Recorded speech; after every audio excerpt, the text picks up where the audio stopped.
everyone, I just wanted to share a little piece of history that I've had for quite a few years. It's a fuzz face clone from General Guitar Gadgets that my dad actually built for me in 2004. This was obviously way before I started doing anything related to the guitar world, since it was before YouTube and before I even moved up to Portland and got the job at Pro Guitar Shop. I think it's a kit they're still offering, General Guitar Gadgets.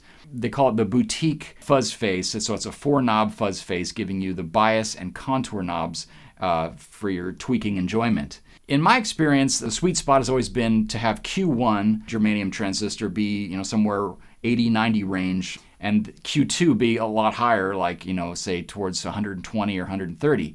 Well, this one sort of stretches those boundaries a little bit with 60 on Q1 and closer to 150 on Q2. And that gives you sort of a squishier sound, a lot more compression, but if you back off on the bias or the fuzz, you could actually get those classic fuzz face tones. Now, the funny thing is we never got around to labeling this, and I always forget which controls do what, and that's kind of how I like approaching this pedal, because it just forces you to use your ears rather than just, if you have a set bias in your mind on how you like to have the fuzz knob set, for instance. A lot of people don't like to crank it, or they like to back it off to 90%.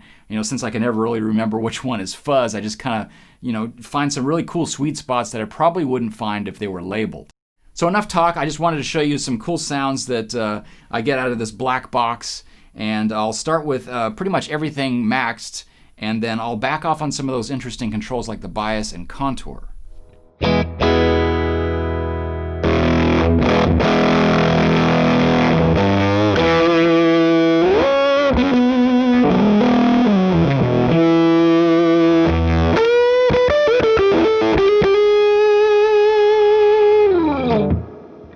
Let's back off on the bias now.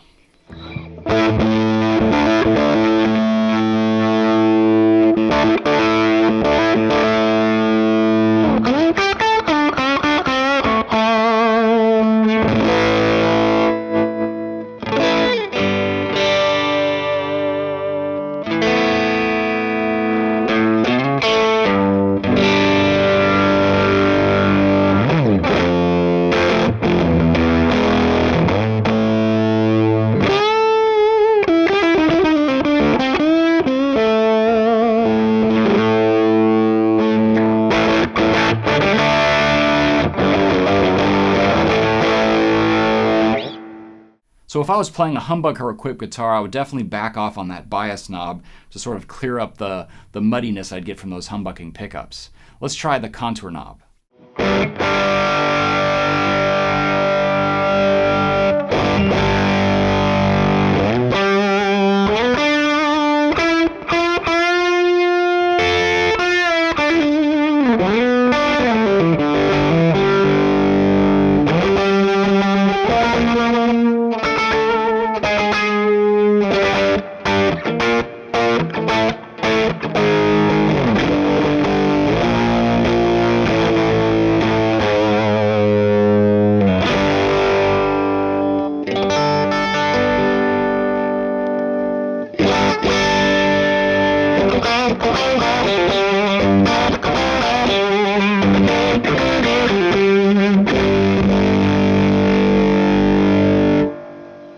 Actually, rolling it back gives you more mid-range and sort of loudness, so this is definitely a louder fuzz pedal than your standard vintage fuzz face, not only because it has a mod to give you extra output with the volume knob, but that contour really helps tremendously.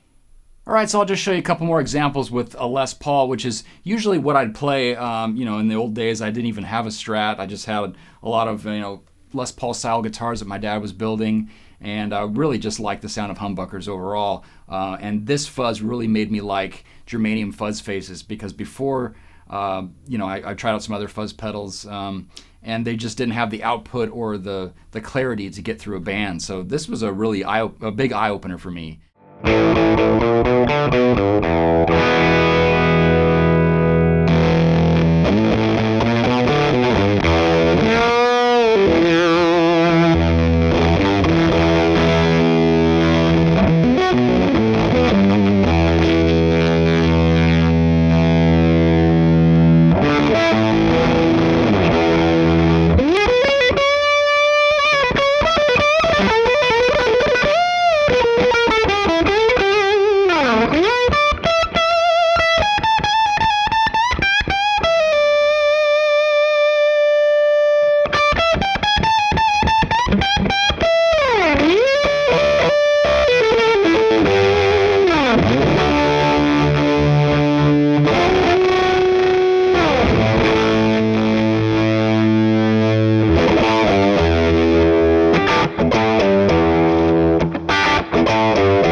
there you go, guys. I just wanted to share that little piece of history, a little tone nugget, if you will. And if you could get into some DIY circuits on your own, I really recommend the experience, because it really, if anything, helps you realize what goes into some of those, higher priced boutique effects where every wire is straight and they've really sussed out all the problems with these vintage circuits.